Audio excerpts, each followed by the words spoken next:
The massive space station called Nexus Prime floated in the darkness between stars. It was bigger than most cities on Earth, with silver walls that gleamed under the light of distant suns. Inside the station, hundreds of different alien species worked together, but today they all shared the same feeling: fear. Dr. Kethvar walked quickly through the metal corridors, his forearms moving nervously at his sides. He was tall and thin, with purple skin and large black eyes that showed how worried he was. As the head scientist on the station, he had seen many dangerous creatures before, but nothing like this. The creature they called Subject Omega was locked away in the deepest part of the station. It had been there for 3 months, and in that time it had killed 12 researchers and 3 guards. Even through the strongest walls ever built, everyone could feel its anger. The thing was always screaming in their minds, filling their thoughts with rage and hate. Dr. Kethvar stopped at a thick metal door and pressed his hand against a scanner. The door opened with a loud hiss, and he stepped into the control room. Inside, 6 other scientists sat at glowing screens, watching the creature on their monitors. Their faces were pale and tired. Some of them shook slightly as they worked. "Any changes?" Dr. Kethvar asked. "None," replied Dr. Zenth, a small green alien with 3 eyes. "It destroyed another wall panel an hour ago. The psychic screams are getting stronger too. 2 more crew members asked to leave the station this morning." Dr. Kethvar looked at the main screen. The creature stood 12 feet tall and looked like a nightmare come to life. Its body was covered in black scales that seemed to absorb light. 6 powerful arms ended in claws that could cut through metal like paper. Its head was shaped like a wolf's, but much larger, with teeth as long as knives. Worst of all were its eyes, bright red and filled with an intelligence that made everyone uncomfortable.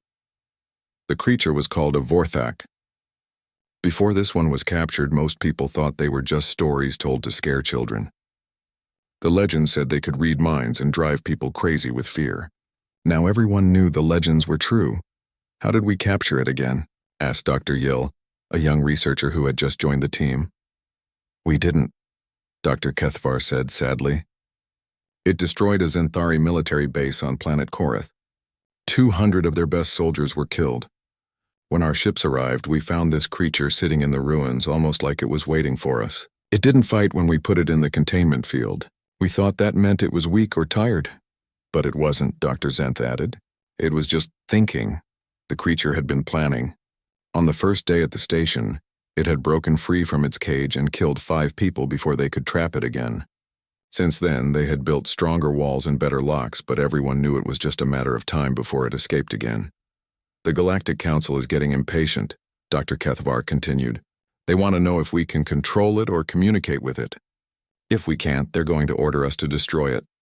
Nobody spoke for a moment. They all knew that killing the creature might be the smart thing to do, but it was also the only one of its kind they had ever seen.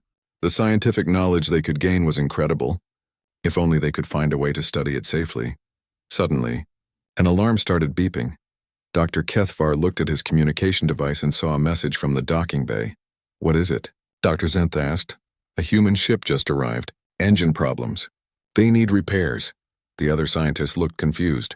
Humans were new to space travel, and most aliens didn't think much of them. They were small, weak, and had only been flying between stars for about 50 years. What could they possibly offer to help with their problem? "Should we tell them about the creature?" Dr. Yill asked. "No," Dr. Kethvar said quickly. "The fewer people who know about it, the better. Just let them fix their ship and leave." But as he said this, Dr. Kethvar felt a small hope growing in his mind. They had tried everything: force, technology, telepathy, even music. Nothing worked. Maybe it was time to try something completely different. Maybe these humans, who everyone said were strange and unpredictable, might see something that other species had missed. An hour later, Dr. Kethvar met the human visitors in the station's main meeting room. There were 3 of them. The first was a man in a blue uniform with short brown hair and calm eyes. He introduced himself as Captain Jake Morrison. The second was a woman with long black hair and a kind smile. She said her name was Dr. Lisa Hayes, and she studied how different species think and behave. The third human was much smaller than the others. He was just a child, maybe 8 years old, with messy red hair and bright green eyes. He looked around the room with wonder, pointing at things and asking questions in a voice full of excitement. "This is Danny Rodriguez," Captain Morrison explained. His father was a diplomat who died in an accident. We're taking him to live with his aunt on New Terra Colony. I'm sorry for your loss, Dr. Kethover said to the boy. Danny shrugged.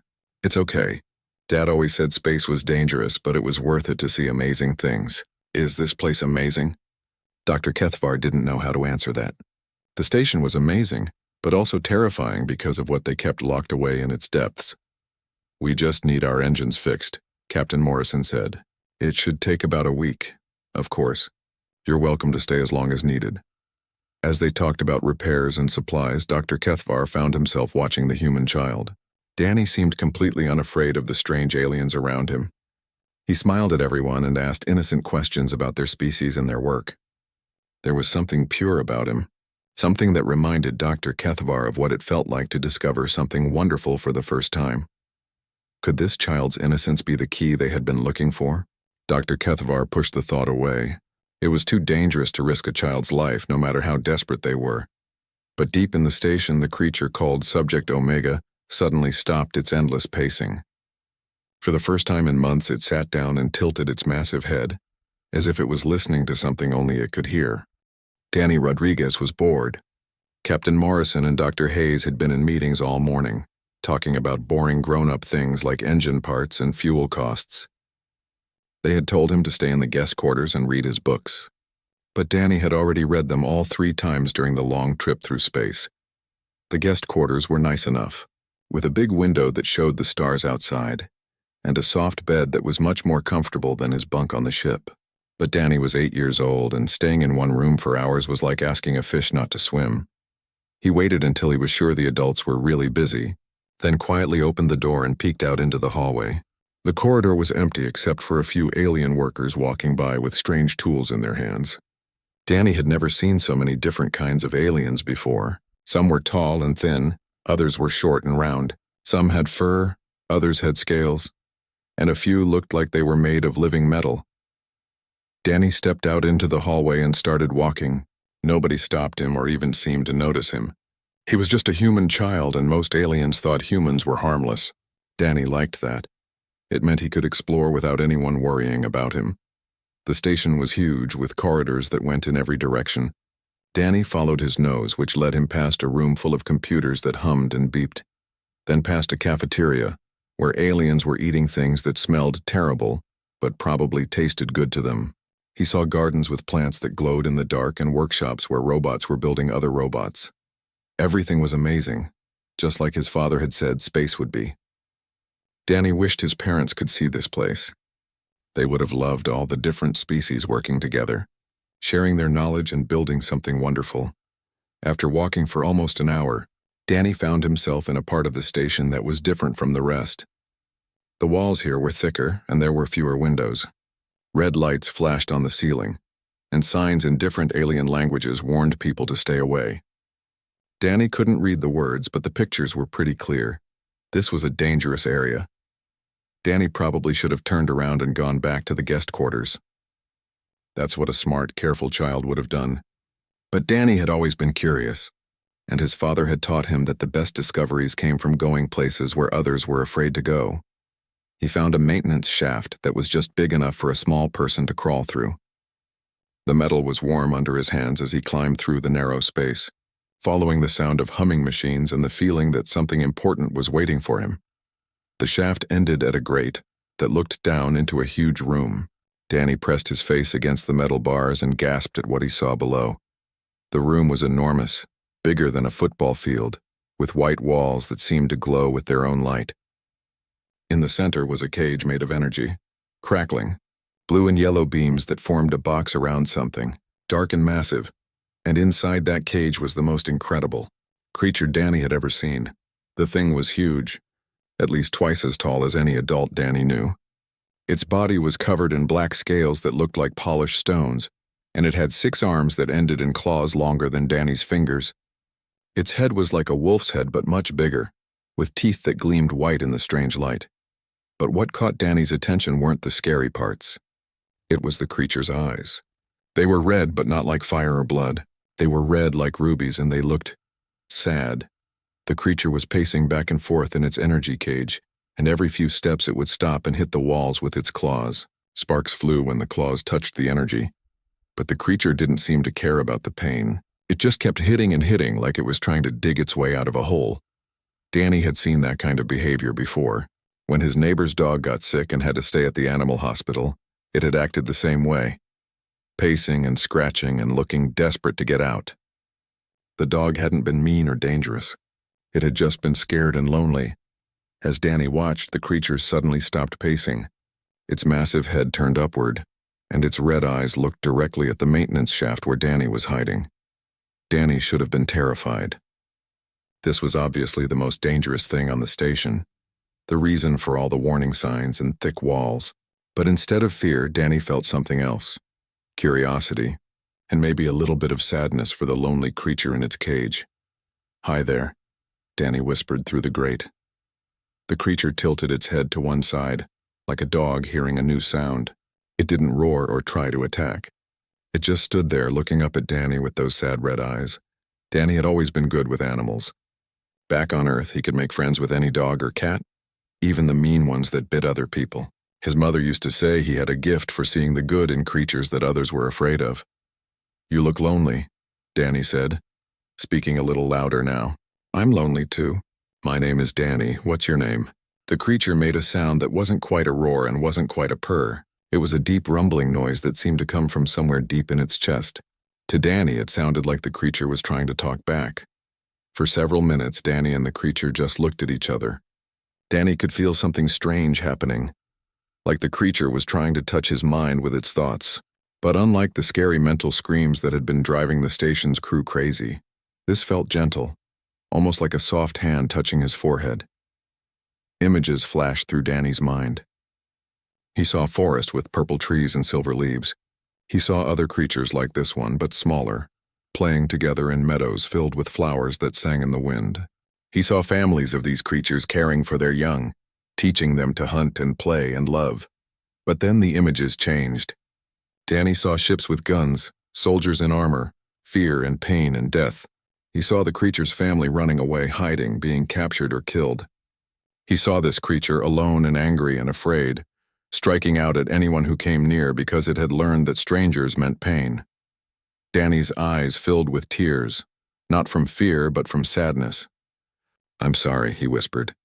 "I'm sorry they hurt your family." The creature made that rumbling sound again, but softer this time. It sat down on the floor of its cage and continued to look up at Danny. For the first time since it had been captured, the creature wasn't pacing or hitting the walls. It was just sitting quietly, like it was listening to a friend. Danny was about to say something else when he heard voices behind him. Adult voices speaking in worried tones. "They had found him! Danny!" Captain Morrison's voice echoed through the maintenance shaft.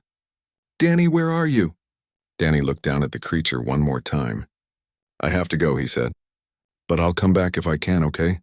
The creature nodded its massive head, and Danny could swear he saw something like understanding in those red eyes. As the adults pulled him out of the maintenance shaft and scolded him for wandering off, Danny couldn't stop thinking about the lonely creature in its cage. He didn't know what it was or why it was there, but he knew one thing for certain: it wasn't a monster. It was just scared and alone, and it needed a friend. Dr. Cathvar couldn't believe what he was seeing on the security monitors. For the first time in 3 months, Subject Omega was sitting perfectly still. The creature that had been in a constant rage since the day it arrived was now calm, almost peaceful. Its red eyes were focused on something above its cage, and its massive body was relaxed. "Run that recording again," Dr. Cathvar told the technician. The screen showed the maintenance shaft where they had found the human child just an hour ago. The recording clearly showed Danny Rodriguez talking to the creature through the grate. Even more amazing, it showed the creature responding, tilting its head and making soft sounds instead of its usual angry roars. "How is this possible?" Dr. Zenth asked, his 3 eyes wide with shock. "The creature has attacked every person who came near it. But with the child, it was docile," Dr. Cathvar finished. "Completely calm." Captain Morrison stood in the corner of the control room, his arms crossed and his face stern. "You should have told us about this thing," he said. "Danny could have been killed." "The child was never in any real danger," Dr. Cathvar replied, though he wasn't entirely sure that was true. "The containment field is unbreakable." "That's not the point," Dr. Hayes said. She had been quiet since they brought Danny back, but now she spoke with the authority of someone who understood behavior and psychology. What happened down there was unprecedented. The creature showed no aggression toward Danny at all. In fact, it seemed almost protective. Dr. Kethvar looked at the child who was sitting in a chair too big for him, swinging his legs back and forth. Danny didn't seem scared or upset about what had happened. If anything, he looked sad that they had taken him away from the creature. "Danny," Dr. Hayes said gently, "can you tell us what you felt when you were looking at the creature?" Danny thought for a moment. "He's lonely," he said simply. "And sad. Someone hurt his family and now he's all alone. He doesn't want to hurt anybody, but he's scared that everyone wants to hurt him." The adults exchanged looks. Dr. Kethvar had spent months trying to understand the creature's behavior, using the most advanced scientific equipment in the galaxy. But this human child seemed to understand it perfectly after just a few minutes. "How do you know all that?" Dr. Kethvar asked. "He showed me," Danny said. "Pictures in my head. His family lived in a pretty place with singing flowers. But then soldiers came and scared them all away. Now he's the only one left." Dr. Hayes leaned forward. "Danny, did the creature hurt you when it put those pictures in your head?" "No, it was nice. Like when my mom used to tell me bedtime stories, but with pictures instead of words." Dr. Kethvar felt his heart racing. The creature's psychic abilities had driven 3 crew members to attempt suicide, but with the child it had been gentle and careful. What made this human child so different? "I want to try something," Dr. Hayes said. "With your permission, Captain Morrison, I'd like to observe Danny's interaction with the creature under controlled conditions." Captain Morrison shook his head immediately. "Absolutely not. I'm responsible for Danny's safety, and I won't risk his life for your experiment." "Actually," Dr. Kethvar said slowly, "it might not be as dangerous as you think. Look at this." He pointed to a screen showing the creature's vital signs. For months, the readings had shown constant stress, aggression, and agitation, but now the lines were smooth and calm.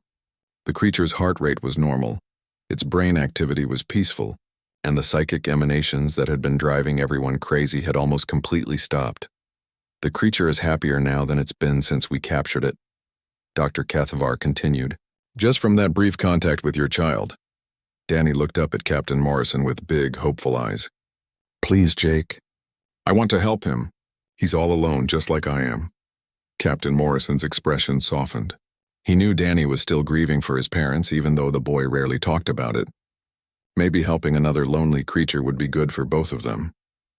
"If we do this," Captain Morrison said finally, "it has to be completely safe. Multiple barriers, emergency protocols, everything."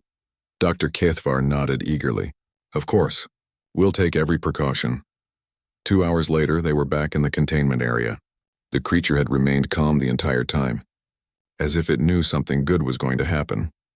Dr. Kethvar had installed additional safety measures, force fields that could activate in milliseconds, emergency teleporters that could remove Danny from the room instantly, and enough firepower to stop an army. Danny stood in front of the main observation window looking down at the creature in its cage.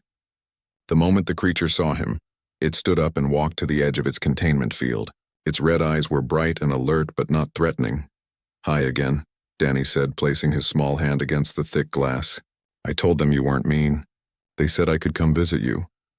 The creature pressed one of its massive claws against the energy barrier, directly opposite Danny's hand. Sparks danced around its claws, but it didn't pull away. "What should I call you?" Danny asked. "You need a name." The creature made that rumbling sound again, and Danny smiled. "Spike," he said. "You look like a spike." Dr. Hayes was monitoring the psychic readings from her instruments. "The creature's mental emanations are completely calm," she reported. "In fact, they're almost protective.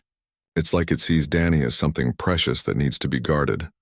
Dr. Kethvar was taking notes as fast as he could write. Everything about this interaction contradicted what they knew about the creature's species. According to their research, the creatures called Vorthak were supposed to be violent predators, with no capacity for empathy or friendship. "Danny," Dr. Kethvar said, "ask the creature to sit down." Danny looked at Spike and said, "Sit." Immediately, the massive creature lowered itself to the floor, sitting like a giant dog. The scientist gasped in amazement. "Stand up," Danny said, and Spike obeyed instantly. "Lay down," Danny tried. and Spike stretched out on the floor of its cage. For the next hour, Danny and Spike played a game of simple commands and responses. The creature obeyed every request Danny made, but when Dr. Kethavar tried to give a command, Spike ignored him completely. It only responds to the child, Dr. Zenth observed. But why? Dr. Hayes had a theory.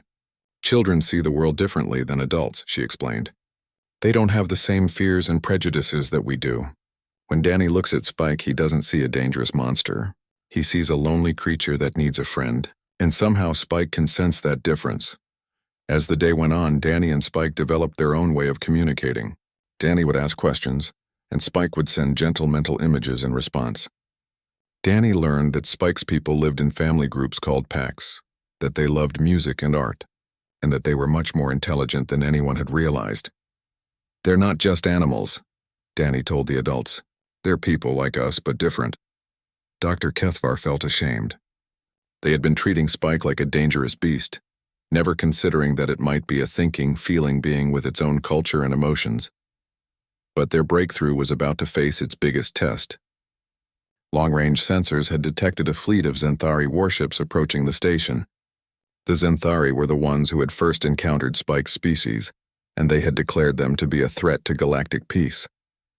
If the Zenthari learned that humans had found a way to communicate with a Vorthak, they would see it as a dangerous development. War was coming to Nexus Prime, and Danny and Spike were about to find themselves at the center of a conflict that could change the galaxy forever. The alarm bells were ringing throughout Nexus Prime when Captain Morrison burst into the containment area. His face was grim, and his hand rested on the weapon at his side. Behind him came Dr. Kethvar and several station security officers, all looking worried and afraid.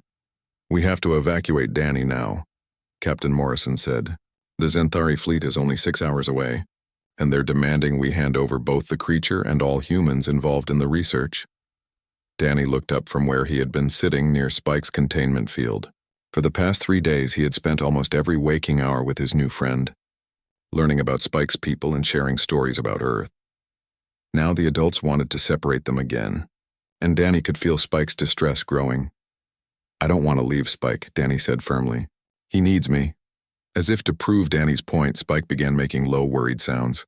The massive creature paced back and forth in its cage, its red eyes fixed on the humans with their weapons and serious faces. The peaceful calm that had settled over the containment area for the past few days was quickly disappearing. "Danny, listen to me," Dr. Hayes said, kneeling down so she was at eye level with the boy. "The Zenthari think that we've done something to control Spike's mind. They believe we're planning to use him as a weapon. If they find you here with him, they might hurt both of you." "But that's not true," Danny protested. "We're friends. I'm not controlling him." Dr. Kethvar stepped forward, his forearms ringing nervously. "The child is right," he said.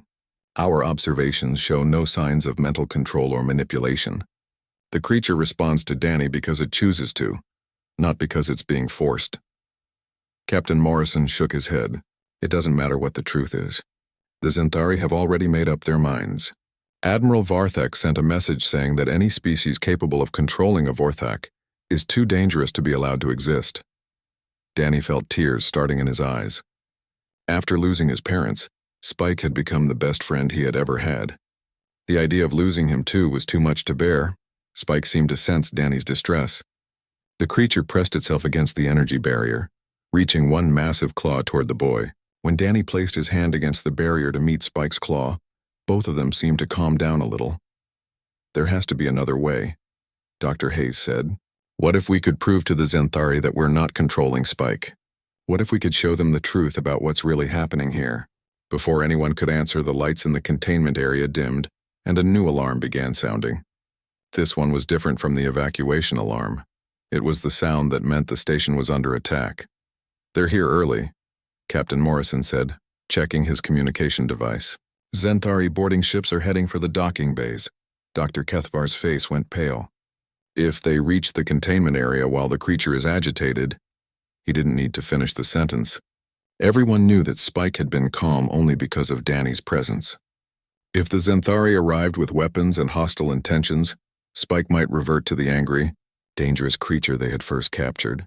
Suddenly Spike's head jerked upward, and he made a sound unlike anything they had heard before. It was loud and musical, like a whale's song but deeper and more complex. The sound seemed to vibrate through the walls of the station itself. "What's he doing?" Captain Morrison asked. Danny was listening to the song with a confused expression. "He's calling someone," he said slowly. "He's asking for help." "Calling who?" Dr. Hayes asked. But before Danny could answer, every alarm on the station began ringing at once.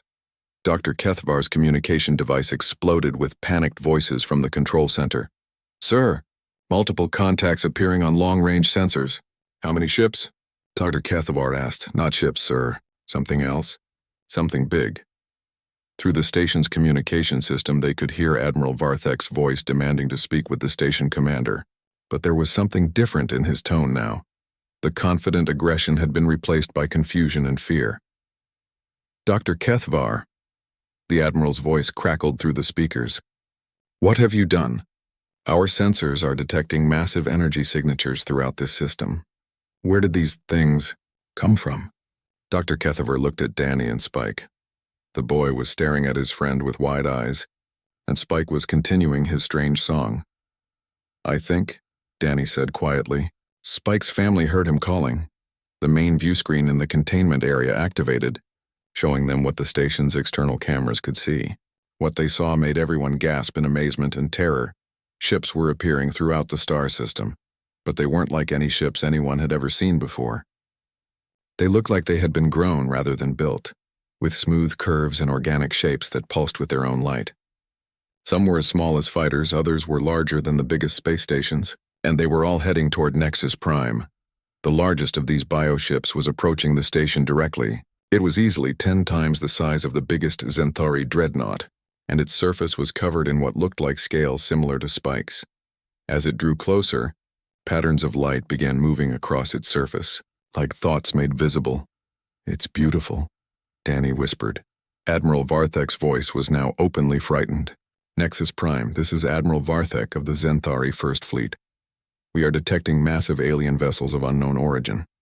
Do you have any information about these contacts?" Dr. Kethvar looked at his fellow scientists, then at Danny and Spike. The moment he had been dreading and hoping for had finally arrived. First contact with an entirely new civilization. And it was happening because of the friendship between a human child and a creature that everyone had thought was just a monster.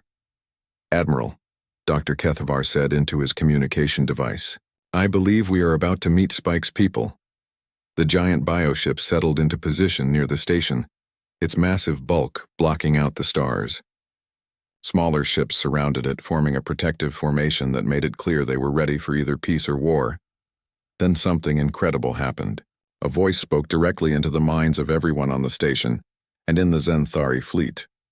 It was gentle but powerful, ancient but kind, and it spoke in words that everyone could understand regardless of their species. "We have come," the voice said, "because one of our children called to us. He told us of a young one from another species who showed him kindness when all others showed only fear. We wish to meet this young one and to understand how such a bond was possible." Danny looked up at the adults around him. "I think they want to talk to me." Captain Morrison put a protective hand on Danny's shoulder. "You don't have to do anything you don't want to do." Danny smiled. "It's okay, Jake, they're Spike's family. They just want to say thank you for being his friend." As they prepared for the most important first contact in galactic history, Danny Rodriguez, an 8-year-old human boy, found himself at the center of events that would change the universe forever. And it all started because he had seen a lonely creature and decided to say hello. The Zenthari fleet held their position, no longer attacking but not retreating either. They were waiting to see what would happen next, just like everyone else. In his containment field, Spike continued his song, but now it was joyful rather than sad. His family had come for him, and they had brought the promise of a new age of understanding between species. The great meeting hall of Nexus Prime had never seen anything like this before. Representatives from dozens of different species sat around a massive circular table, but all eyes were focused on the two figures at the center, Danny Rodriguez, a small human boy with messy red hair, and the creature everyone now knew was called Keththak in his own language, though Danny still called him Spike. The Vorthak delegation had arrived 3 hours earlier. They were even more impressive up close than they had appeared on the view screens. The leader, who called himself Elder Morthak, stood nearly 15 feet tall and radiated an ancient wisdom that made everyone in the room feel like children. His scales were silver rather than black, and his eyes held the depth of someone who had seen civilizations rise and fall. But despite their imposing appearance, the Vorthak had shown nothing but kindness since their arrival. They had freed Spike from his containment field with a gentle touch that dissolved the energy barriers like morning mist. They had healed the injuries he had suffered during his captivity, and they had asked very politely to speak with the young human who had befriended their lost child. Danny sat in a chair that had been lowered to his height, with Spike lying on the floor beside him like a giant loyal dog. The boy's hand rested on Spike's massive head, and both of them seemed completely at peace despite being surrounded by some of the most powerful beings in the galaxy. Elder Morthak spoke, his voice filling their minds with words that were warm and grateful. "Young Danny of Earth, our people owe you a debt that can never be fully repaid. You saw our child not as a monster to be feared, but as a being deserving of friendship and kindness. I just didn't want him to be lonely," Danny said simply. "Everyone needs friends." Admiral Varthek, the Zenthari military commander, shifted uncomfortably in his seat. His fleet still surrounded the station, ready to attack if needed, but his confidence had been badly shaken by the arrival of the Vorthak. "With respect," he said, "we have evidence that this creature, Cathathak, destroyed an entire military installation on Korath. 200 of our finest soldiers died." Elder Morthak's expression grew sad. "Yes, that is true, and for that our people share in the guilt. But perhaps it is time you learned the full story of what happened on Korath." The elder gestured, and images began forming in the air above the table. They showed the events on Korath from a different perspective than anyone had seen before. The images revealed that Spike hadn't attacked the military base unprovoked. He had been living peacefully in the forests of Korath, hiding from galactic civilization just as his people had done for thousands of years. But the Zenthari base had been conducting experiments, testing new weapons by destroying the ancient forest where Spike's ancestors were buried. Keththak was the guardian of a sacred grove, Elder Morthak explained. When your people began burning the trees that held the spirits of his family, he tried to stop them. At first, he only destroyed equipment and weapons. He killed no one. But when the soldiers began firing on him, the images showed Spike trying to defend himself, his actions growing more desperate as the soldiers continued their attack. In the end, his defensive instincts had taken over, and he had done what any cornered animal would do. He had fought back with everything he had. The attack was not unprovoked aggression, Elder Morthak continued. It was grief and desperation. Kethathak was the last guardian of his grove, and he could not bear to see it destroyed. Admiral Varthek stared at the images, his face growing pale. We didn't know. The base commander reported that the creature attacked without warning. Because that is what he chose to believe, said Dr. Hayes, who had been studying the psychic recordings from the encounter. The Vorthak tried to communicate with your people first, didn't they? But the base commander interpreted the mental contact as an attack. Elder Morthak nodded sadly. This is why our people withdrew from galactic society long ago. Too many species see our mental abilities as a threat rather than a gift. We learned that it was safer to remain hidden. Danny looked up at Elder Morthak with curious eyes. But you're not hiding anymore, why? The elder's ancient eyes focused on the small boy. Because you showed us something we had forgotten was possible. You proved that there are beings in this galaxy who can look past their fears and see the truth of what we are. You gave us hope that the time of hiding might finally be over. Dr. Kethavar, who had been quietly taking notes throughout the meeting, suddenly understood the magnitude of what was happening. You're talking about rejoining galactic civilization. More than that, Elder Morthak replied. We are talking about sharing our knowledge and abilities with those who prove themselves worthy of trust. For too long, the galaxy has been divided by fear and misunderstanding. Perhaps it is time for a new age. Captain Morrison, who had been silent for most of the meeting, finally spoke. What exactly are you proposing? Elder Morthak gestured to Danny and Spike. The bond between your child and our child shows what is possible when beings approach each other with open hearts instead of closed minds. We propose to establish an academy where young beings from all species can learn to communicate as these two have learned. A school for friendship, Danny said, smiling. Exactly. A place where the next generation can learn to see past the differences that divide their elders. Admiral Varthek looked skeptical. And who would run this academy? Who would ensure that these abilities are not used for war? Elder Morthak's answer surprised everyone. The boy when he is older, and others like him from every species, those who see with their hearts rather than their fears. Danny's eyes went wide. You want me to be a teacher? Among other things, Elder Morthak said with what might have been a smile. But first you must learn. Would you like to visit our world, Danny of Earth? Would you like to learn the old ways of communication and understanding? Danny looked at Captain Morrison and Dr. Hayes, then back at Elder Morthak. Could Spike come with me? Kethak will be your guide and protector for as long as you need him. Captain Morrison stood up. Wait a minute. I'm responsible for Danny's safety. I can't just let him fly off to an unknown planet with friends. Danny interrupted. Jake, they're not going to hurt me. Spike would never let anyone hurt me. Dr. Hayes put a gentle hand on Captain Morrison's arm. Think about what we're seeing here, Jake. This could be the beginning of a new era for the entire galaxy. And Danny is at the center of it. As the adults continued to discuss the details of this unprecedented alliance, Danny found himself thinking about his parents. They had always told him that the most important thing in life was to help others and to build bridges between different kinds of people.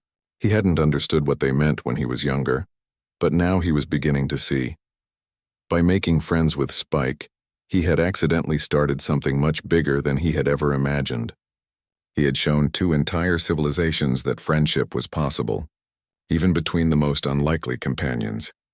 6 months later, Danny stood on the observation deck of a Vorthak bioship, watching the stars stream past as they traveled to another system where a new species had been discovered.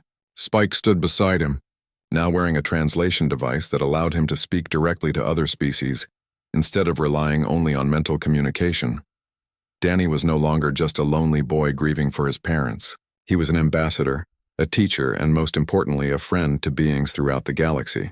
The academy Elder Morthak had proposed was now under construction on a neutral world, and representatives from dozens of species had asked to send their children there. The Zenthari had become the academy's most enthusiastic supporters after Admiral Varthek's own daughter became one of the first students. Dr. Kethvar had been appointed as the head of research, dedicated to studying the bonds that could form between different species. Captain Morrison commanded the fleet that protected the academy, and Dr. Hayes had become the galaxy's leading expert on interspecies communication.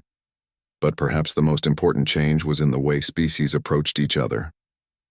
Instead of meeting with weapons and suspicion, first contact missions now included children and teachers, beings trained to see past fear and find the common ground that existed between all thinking creatures. Where are we going next? Danny asked Spike as they watched the stars. To meet the Crystalline Collective, Spike replied in his deep, rumbling voice. They communicate through light patterns. I think you will like them, Danny smiled. Every new species they met was like solving a puzzle, finding the key to understanding and friendship. It was exactly the kind of adventure his father had always said space travel could provide. Do you think they'll like us? Danny asked. Spike's laugh was like distant thunder. How could they not? You have shown the galaxy that the greatest strength is not in weapons or fear, but in the simple willingness to say hello to a stranger. As their ship approached the crystalline homeworld, Danny Rodriguez prepared to once again prove that sometimes the smallest gestures could change the universe. And somewhere in space behind them, ships from dozens of different species followed, ready to learn from a human child who had taught them all that friendship was the greatest power in the galaxy.